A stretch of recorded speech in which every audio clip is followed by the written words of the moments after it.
बिस्मिल्लाहिर्रहमानिर्रहीम। अस्सलामुअलैकुम। हर कोई भाई का मुंह मीठा करवा रहा था कि मुबारक हो, बेटा हुआ है, मगर मैं गुस्से से कांप रही थी। चूं ही भाभी की नजर मुझ पर पड़ी तो मेरे पांव में गिर पड़ी और बोली, प्लीज अपना मुंह बंद रखना और ये राज मेरे शौहर को ना बताना कि ये बच्चा उसका नहीं है। मगर उस वक्त मुझे कुछ समझ ही ना आई और मैंने भाई को सब सच बता दिया। यूं उसी दिन भाई ने भाभी को तलाक देकर घर से निकाल दिया, तो मैंने भी जल्द ही भाई की दूसरी शादी एक नेक और शरीफ लड़की से करवा दी। यूं अगले दिन मैं अपने ससुराल वापस आ गई तो कमरे में कदम रखते ही जान निकल गई, क्योंकि वहां मेरे शौहर के साथ तो मेरी ही। मुझे तो लगा था कि साइमा शादी के बाद संभल जाएगी और अपनी बेराह रवी से तौबा कर लेगी। मैंने उसकी आखिरत बचाने के लिए उसके साथ इतनी बड़ी नेकी की कि उसकी शादी अपने इकलौते भाई से करवा दी, और भाई भी वो जो निहायत शरीफ था, नमाज रोजे का पाबंद था। उसने आज तक किसी की दिल आजारी नहीं की थी। मगर मैंने उसके साथ कितना बुरा किया था ना, कि एक बदकिरदार लड़की के साथ उसकी शादी करवा दी। साइमा ने भी मेरे साथ वादा किया था कि वो सब कुछ छोड़कर सिर्फ मेरे भाई की हो जाएगी। मैं भी कितनी पागल थी ना, जो उसकी बात पर यकीन कर लिया। चोर चोरी से जाता है मगर हेरा फेरी से तो नहीं जाता ना। और ये सब मुझ पर तब आश्कार हुआ था जब मैं अस्पताल में अपने भाई को उसके बेटे की मुबारकबाद देने गई थी। अस्पताल में मुझसे पहले ही काफी रिश्तेदार पहुंच चुके थे। मिठाइयों का दौर दौरा था। मैंने भी भाई को मुबारकबाद देकर चूं ही भाभी की जानिब बढ़ी तो उसको रोता हुआ पाया था। मुझे लगा ये खुशी के आंसू हैं। मैंने भाभी को मुबारकबाद दी और जल्दी से भतीजे की जानिब बढ़ी, मगर ये देखकर तो मैं शल ही रह गई थी कि वो तो मेरे भाई का बच्चा था ही नहीं। मैं एकदम से साइमा की तरफ मुड़ी और बोली, ये क्या किया तुमने? उसने मेरे सामने हाथ जोड़ दिए और रोने लगी। बोली, खुदा के वास्ते फायजा, मेरा घर उजड़ने से बचा लो। मेरे राज को राज ही रहने दो। मुझे मेरे शौहर के सामने बेआबरू मत करना। जिस तरह तुमने आज तक मेरा माजी कभी भी मेरी खुशियों के दरमियान हायल होने नहीं दिया, अब भी ऐसा मत करना। मैं गुस्से से फुनकार कर बोली, साइमा, मैंने तुमसे वादा किया था कि मैं तुम्हारी शादी से पहले वाले तमाम गुनाहों की पर्दापोशी करूंगी, लेकिन शादी के बाद कोई ऊंच नीच बर्दाश्त नहीं करूंगी। अब तुम अपने बुरे अंजाम के लिए तैयार हो जाओ। साइमा सिसकने लगी थी।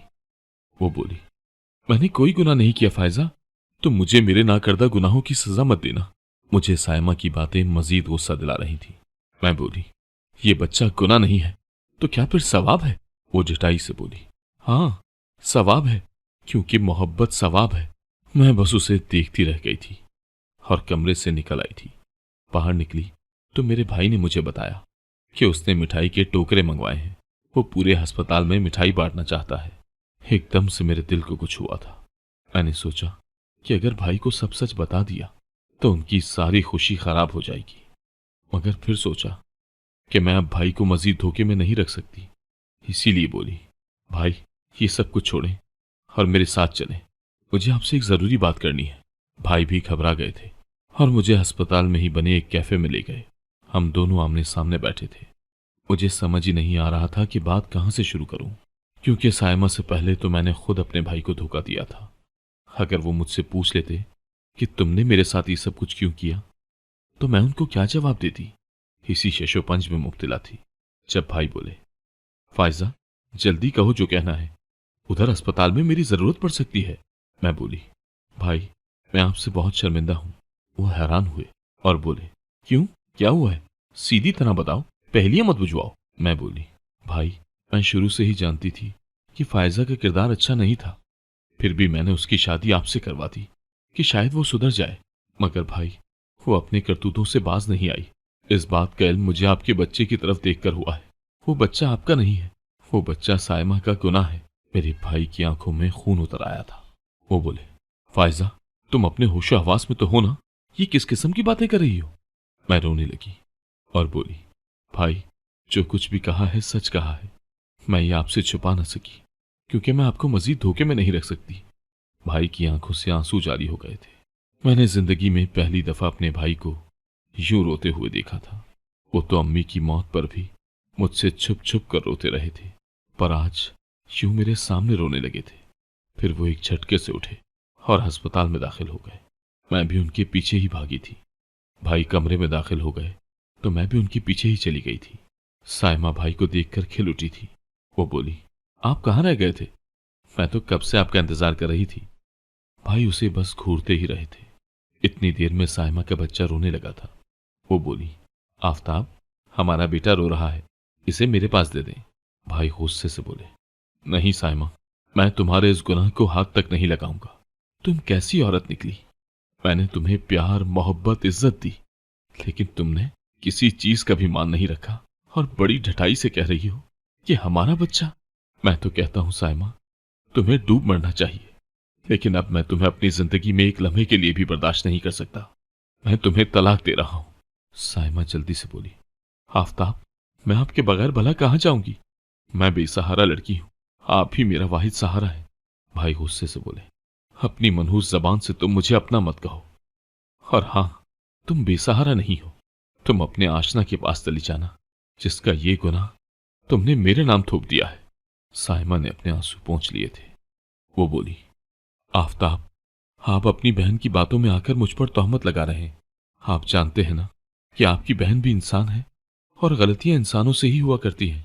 आप खुद सोचें, अगर आपकी बहन को भी कोई गलतफहमी हो गई हो तो आप गुस्से में गलत कदम तो उठा लेंगे, मगर आपका ये इल्जाम सिर्फ बहतान ही निकला तो आप क्या करेंगे? तब आप अल्लाह को क्या मुंह दिखाएंगे? क्योंकि मुझ बेआसरा का आसरा तो सिर्फ अल्लाह ही है। आपको मेरे साथ की गई ज्यादती का जवाब अल्लाह को देना होगा। भाई बोले, बकवास बंद करो अपनी, ये ड्रामे किसी और को दिखाना। अल्लाह सिर्फ तुम्हारा ही नहीं है, मेरा भी वही अल्लाह है, और मैं उसी अल्लाह को हाजिर नाजिर जानकर तुम्हें तलाक देता हूं। अब तुम मेरी बीवी नहीं रही। ये बात सुनकर मैं एकदम टहल गई थी, जबकि साइमा चुपचाप बैठी रही थी। भाई जोर से दरवाजा मारकर बाहर चले गए थे। मैं भी उनके पीछे ही चली गई थी। भाई ने अस्पताल के ड्यूज भी क्लियर नहीं किए थे। वो बोले, जिसका बच्चा है वही जाने और साइमा जाने। बात तो उनकी ठीक ही थी। खैर, हम घर आ गए थे। भाई बेहद उदास और परेशान थे। उन्होंने खुद को कमरे में बंद कर लिया था। मैं सारे काम वगैरह करके जब फारिग हुई तो अपने शौहर वकार से फोन पर बात करने लगी थी। वो मुझसे कह रहे थे कि जल्दी से घर आ जाओ, तुम्हारे बगैर एक भी लम्हे के लिए चैन नहीं मिलता। मैं हंसती थी। मैं बोली, मैं भी आपको हर वक्त याद करती हूं, आपके बगैर जिंदगी फीकी सी लगती है। लेकिन यहां एक मसला हो गया है। मैंने अपने शौहर वकार को सारी बात बता दी थी। वो भी ये सब सुनकर काफी परेशान हो गए थे। वो बोले, चलो तुम आराम से अपने भाई के घर रहो, मैं तुम्हारे बगैर जैसे तैसे करके दिन काट ही लूंगा। दरअसल मेरी और वकार की शादी 7 माह कबल ही हुई थी। हमारा रिश्ता एक दूसरे के साथ बहुत अच्छा था। एक दूसरे के साथ बहुत अच्छी अंडरस्टैंडिंग हो गई थी, इसीलिए कमी बहुत महसूस होती थी। भाई सारा सारा दिन अपने कमरे में ही रहते थे। वो कहीं आते जाते भी नहीं थे। मुझे उनकी बेहद फिक्र रहने लगी थी कि कहीं वो खुद को कोई नुकसान ही ना पहुंचा ले। मैं भाई से बात करने की कोशिश करती तो उनकी आंखों में आंसू आ जाते और फिर वो उठकर मेरे पास से चले जाते। मैं उनको देखकर हर वक्त खुद को कोसती रहती थी कि मैंने अपने सगे भाई के साथ इतना बड़ा जुल्म क्यों किया था। उनकी शादी एक बदकिरदार लड़की से क्यों करवाई थी। मुझे हर वक्त यही धड़का लगा रहता था कि कहीं वो खुद को कोई नुकसान ना पहुंचा ले। वो जब भी अपना कमरा बंद करके बैठते तो मैं बार बार जाकर उनके दरवाजे से कान लगाती। मैं अपने भाई की फिक्र में घुल घुल कर दीवानी हो चुकी थी। मेरी हालत ये थी कि मैं वकार को भी 2-2 दिन फोन न करती।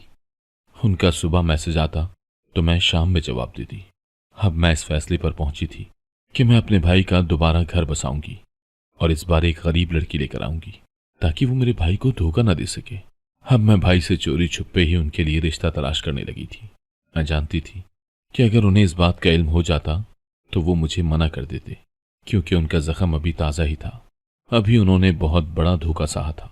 मैं अपने भाई के लिए कोई गरीब लड़की ढूंढ रही थी ताकि वो मेरे भाई को खुश रख सके। मैंने आसपास कई रिश्ते वाली औरतों से भी कहा हुआ था कि हमें रिश्ते की ज़रूरत है। आजकल तो रिश्तों की इतनी कमी है कि लड़कियां अपने वालिदैन के घर बैठी बैठी ही बूढ़ी हो जाती हैं। इन हालात में अगर एक अच्छा रिश्ता मिलेगा तो कौन इनकार करता है। मुझे 2 हफ्तों में ही रिश्ते कराने वाली औरत ने एक लड़की का रिश्ता दिखाया था। वो लड़की कम उम्र थी और बेहद खूबसूरत भी थी। मैं उसको देखती की देखती ही रह गई थी। मैंने फौरन ही हाँ कह दी थी। मैंने उनसे कह दिया था कि मुझे ये लड़की कबूल है, आप जब चाहें हमारे घर आकर हमसे मिल लें। मैंने लड़की वालों से ये बात छुपा ली थी कि मेरा भाई पहले से शादीशुदा था और अब उसकी तलाक हो चुकी है। मैं उस लड़की की तस्वीर लेकर अपने घर चली गई थी। मैं बेइंतहा खुश थी क्योंकि मैं अपने भाई के लिए एक लड़की ढूंढ चुकी थी। भाई सुबह से अपने कमरे में बंद थे। जब वो बाहर निकले तो मैं बोली, भाई मैं आपसे एक बात करना चाहती हूँ। भाई की आंखें एकदम सुर्ख हो गई थी। वो बोले, फायजा, तुमने 1 माह पहले भी मेरे साथ एक बात की थी। उस बात का डंक अभी तक मेरे दिल में चुभा हुआ है। अब बताओ तुम आज क्या कहने वाली हो। मैं बोली, भाई जो पिछले महीने आपके दिल में डंक लगा था ना, उसी को निकालने की कोशिश कर रही हूँ। भाई मेरी तरफ देखते के देखते ही रह गए थे। वो बोले, मैं तुम्हारी बात नहीं समझा, मुझे बताओ तुम क्या कहना चाहती हो। मैंने कहा, ठीक है भाई, मैं आपके जख्मों के मरहम का इंतजाम कर रही थी। मुझे मालूम है कि आप अभी बहुत बड़े सदमे से दो चार हुए हैं। मुझे खुद पर बहुत गुस्सा आता है कि मैंने ये गलती क्यों की, मगर अब मैं अपनी इस गलती को सुधारना चाहती हूँ। इसीलिए मैं कुछ हफ्तों से आपके लिए लड़की ढूंढ रही थी और आखिरकार मैंने आपके लिए एक अच्छी और नेक लड़की ढूंढ ली है। अब आप इस लड़की की तस्वीर को देख लें। भाई ने तस्वीर की तरफ नजर भी नहीं की थी। वो बोले, नहीं फायजा नहीं, मैं अब दोबारा शादी करने का सोच भी नहीं सकता और तुम्हारी पसंद की हुई लड़की पर तो मैं कभी भी भरोसा नहीं कर सकता। न जाने इस दफा मेरे लिए तुम कैसी लड़की ढूंढ लाई होगी। मैं बोली, भाई मैं अपने गुनाहों का मदावा करना चाहती हूँ। मैंने आपके साथ बहुत बड़ा जुल्म किया था। इस बात का पछतावा मुझे चैन नहीं लेने देता। इसीलिए मैं आपका घर बसाना चाहती हूँ। मैंने एक बहुत ही शरीफ और मासूम लड़की आपके लिए पसंद की है। आप खुद सोचें, जब सायमा को पता चलेगा कि आपने दूसरी शादी कर ली है और वो भी उससे ज्यादा हसीन और कम उम्र लड़की के साथ, तो उसका दिल जलकर राख हो जाएगा। बेशक अब वो अपने आशिक के साथ रह रही होगी, तब भी उसे आपकी खुशी अंदर से खाती रहेगी। आप खुद को रोक लगाकर बैठे हैं तो वो तो खुशी रहेगी ना, लेकिन जैसे ही आपको खुशियां मिलना शुरू हो जाएंगी तो उसका दिल भी धड़कना शुरू हो जाएगा। भाई मेरी आंखों में देखकर बोले, फायजा तुम सच कह रही हो? मेरी शादी से सायमा को तकलीफ होगी? मैंने जल्दी से इस बात में सर हिला दिया था। भाई एकदम से मुस्कुरा उठे थे। वो बोले, फायजा मैं एक बार फिर तुम पर एतबार कर रहा हूं। मैं लड़की की तस्वीर देखे बगैर ही उससे शादी के लिए रजामंद हूं। तुम जितनी जल्दी हो सके मेरे निकाह का बंदोबस्त करो। मैं बेहद खुश हो गई थी। मैंने लड़की के वालिदैन को फोन करके कहा कि हमें ये शादी जल्दी में करना पड़ रही है और जहेज के नाम पर हमें माचिस की डिबिया तक नहीं चाहिए। वो गरीब और नादार लोग थे। उन्होंने जब इतनी बड़ी ऑफर सुनी तो बोले, आपकी अमानत है, जब मर्जी आकर ले जाएं। मैंने 3 दिन के अंदर अंदर सारे इंतजाम कर लिए थे। मैं कम उम्र गुड़िया जैसी नाइला को भाभी बनाकर ले आई थी। मैंने भाई से कह दिया था कि वो शादी की पहली रात ही अपनी पुरानी शादी का जिक्र लेकर ना बैठ जाए। लड़कियां इस किस्म की बातें पसंद नहीं करती। भाई ने सर हिला दिया और अपने कमरे में चले गए। मैं बेइंतहा खुश थी। बड़े दिनों से मैं सुकून की नींद नहीं सो सकी थी, इसीलिए आज की रात बहुत मीठी नींद आई थी मुझे। सुबह नायला अपने कमरे से निकली तो बेहद उदास लग रही थी। मैंने गौर किया तो उसकी आंखें भी सूजी हुई थीं। मैं बोली, क्या बात है नायला, लगता है तुम सारी रात रोती रही हो, क्या कोई बात हुई है? नायला बोली, बाजी आफताब मुझसे पूछ रहे थे कि मेरा कितने लड़कों के साथ मुआशका चला है और मैं कितने लड़कों के साथ तन्हाई में मिली हूं। वो बार बार मुझ पर शक कर रहे थे, मुझे ताने दे रहे थे। बाजी आप तो जानती है ना, हम गरीब जरूर हैं मगर इज्जतदार लोग हैं। आफताब की इन बातों ने मुझे अंदर ही अंदर से खत्म कर डाला है। मैंने नायला का हाथ पकड़ा और बोली, तुम फिक्र न करो, भाई ठीक हो जाएंगे। तुम तो जानती हो ना, पाकिस्तानी मर्द ऐसे ही होते हैं। तुम सब्र से काम लोगी तो सब कुछ ठीक हो जाएगा। वो खामोश हो गई तो मैं अपने कमरे में चली गई थी। मेरा फोन बज रहा था। मैंने मोबाइल उठाकर देखा तो अनजान नंबर था। पहले तो मैं कॉल बंद करने लगी थी मगर फिर मैंने फोन उठा लिया था। मुझे किसी के सिसकने की आवाज आई थी। मैं बोली, कौन हो तुम? वो बोली, मैं सायमा हूं, मैं तुमसे मिलना चाहती हूं, तुम मुझसे आकर मिलो। मैं तुम्हें बताती हूं कि मेरा बेटा किसका गुनाह है। मैं जाना नहीं चाहती थी मगर वो इस कदर रो रही थी कि उससे पता पूछकर मैं उसकी बताई हुई जगह पर पहुंच गई थी। उसने एक घर में मुझे बुलाया था। मैं जैसे ही गई तो उसने कुछ भी कहे बिना मेरे हाथ में एक फोटो एल्बम पकड़ा दिया था। उसमें मौजूद तस्वीरें देखकर तो मैं गश खाती खाती बची थी, क्योंकि उसमें तो मैं और सायमा एक ही कॉलेज में पढ़ती थी। उसने मुझे अपने खानदान के मुतालिक बताया था। वो अपनी एक बूढ़ी नानी के साथ रहती थी। उसके वालिदैन इंतकाल कर चुके थे। नानी बूढ़ी थी, इसीलिए उस पर खास तवज्जो न दे सकी थी। इसी बाइस साइमा कुछ बिगड़ी हुई सी थी, लेकिन जो भी था वो मुझे बहुत अच्छी लगती थी। हमारी दोस्ती बहुत गहरी हो चुकी थी। तब उसने मुझे बताया कि वो और उसका पड़ोसी एक दूसरे से बहुत मोहब्बत करते हैं। वो उसकी नानी के बहाने अक्सर उसके घर जाया करता था, मगर वो दोनों हमेशा तहजीब के दायरे में ही रहते थे। कभी भी इस तन्हाई का फायदा उठाने की कोशिश नहीं करते थे। जो जो दिन गुजरते जा रहे थे, उनकी मोहब्बत मजीद गहरी होती जा रही थी। और अब तो हालात ये हो चुके थे कि उन दोनों को एक दूसरे के बगैर सांस तक नहीं आती थी। सायमा एक दिन कॉलेज में आई तो बहुत डरी सहमी हुई थी। वो बात बात पर रो रही थी। मैंने वजह पूछी तो वो बोली, फायजा, मेरा पड़ोसी एहसन चाहता है कि हम अपने रिश्ते का आगाज कर दें। नानी तो वैसे भी बूढ़ी है, उनको इस सब के बारे में इल्म नहीं होगा। लेकिन मैंने एहसन से कहा है कि मैं निकाह के बगैर के रिश्ते पर भरोसा नहीं रखती। तो एहसन ने मुझसे लड़ाई कर ली है। वो कहता है कि अगर मुझे उस पर यकीन ही नहीं है तो फिर मुझे उससे मोहब्बत का ताल्लुक भी नहीं रखना। अब तुम ही बताओ फायजा, मैं क्या करूं? मैं बोली, साइमा, मुझे तुम पर फख्र है कि तुमने अपनी इज्जत को अपनी मोहब्बत पर कुर्बान नहीं किया।